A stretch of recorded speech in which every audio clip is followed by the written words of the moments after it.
Hey guys, welcome to this episode of Success Talks Football. Let me give us a quick recap of what happened over the weekend from the top 5 leagues.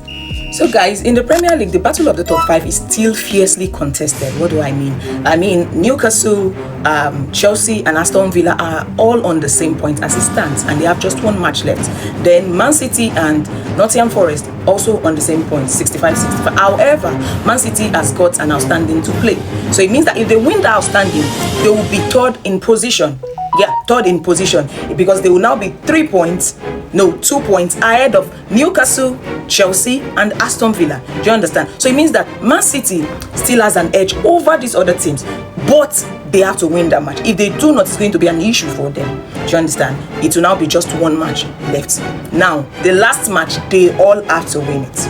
I mean, if they want to make the Champions League, thankfully it is top 5 this year. So if they want to make the Champions League, and maybe for a team like Nottingham Forest, they want to make the Conference or Europa, I mean, these teams just have to win their last matches. But most of them actually want to make the Champions League, which is the Ogapatapata of them, do you understand? And not just the Europa or the Conference League. So you get why they have to win their match. I mean, Newcastle was supposed to be ahead of them, but Newcastle lost their match. So amongst all these teams I just called, only Newcastle lost their match. They all have to win. However, Newcastle lost. Chelsea won. Arsenal, yeah, remember what I said about Arsenal, but fortunately they won their match, so they are going to remain in the top 2. Nothing can bring them down from there henceforth, because they just have one match left. Now, Arsenal won, Newcastle lost, unfortunately. They played against Arsenal. Chelsea won, Aston Villa won, Nottingham Forest won. In La Liga, it's quite simple. I mean, the top 5 spot has been solidified. It is Barcelona, Real Madrid, Atletico Bilbao and Villarreal. But here is where we have the competition. We still have the competition.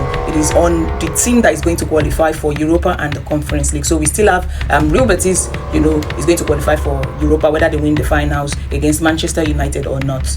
Yeah, but it is now going to be between Osasuna, Celta Vigo and Rayo Vallecano on the second team to qualify for Europa, or the other team to qualify for the Conference League. So these guys have to win all their remaining matches. I mean, if they all win, it means that it is going to be Osasuna, it's going to be Rayo Vallecano and Celta Vigo that will qualify either into the Conference or the Europa. But if anything happens, it's just going to be between these 3 teams, Osasuna, Rayo Vallecano and Celta Vigo. So they just have to win all their matches. And also, for the relegating teams, Espanyol have lost 2 of their last 2 matches, which has now given Leganes an edge. They are just 2 points ahead of Leganes right now. So it means that they have to win their last match. Else, if Leganes wins, Leganes is not going to be relegated and they are going to be relegated, and that is not a good place to be. So Espanyol have to win their last match, because Leganes is not going to take it easy on them. I mean, they are just going to be by the door watching in case they snooze. If you snooze, you what? In Serie A, we are yet to even get a winner. I mean, at some point, it looked like Inter was going to be the first on their league table, but just before the match ended, Lazio got an equalizer.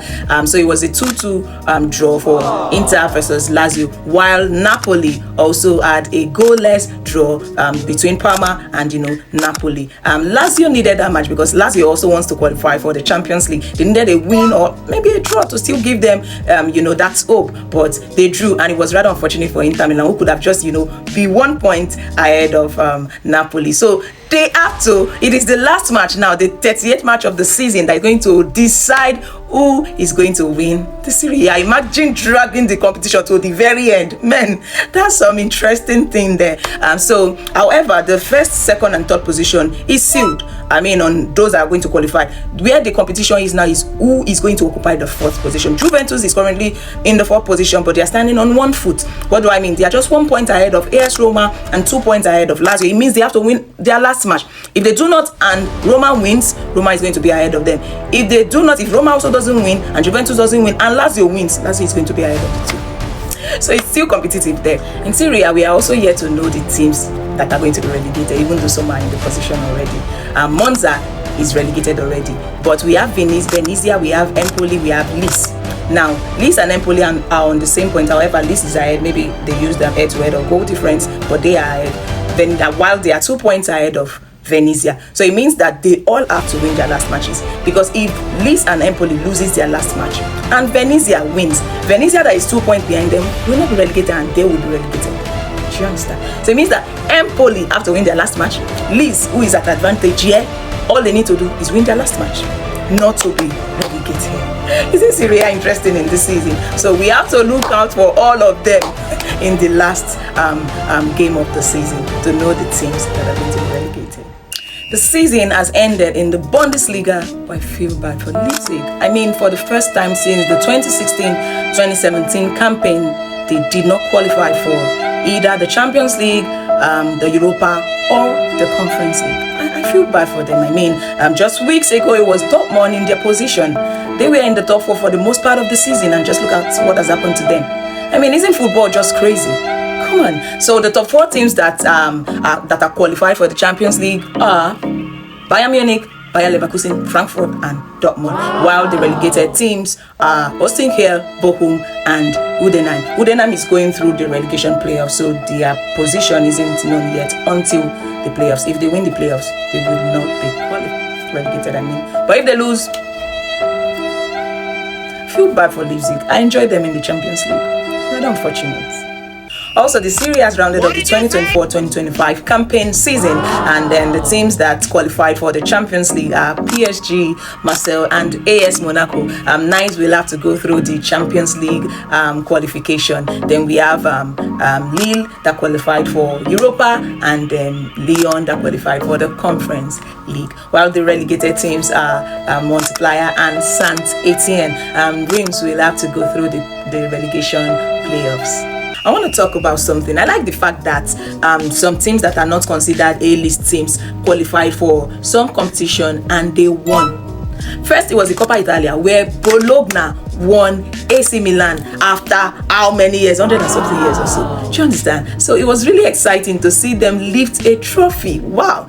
And then again, the FA Cup, Crystal Palace won their first major trophy against Man City. Again. Yeah, I like that football is beginning to give us these twists and turns, and it's exciting.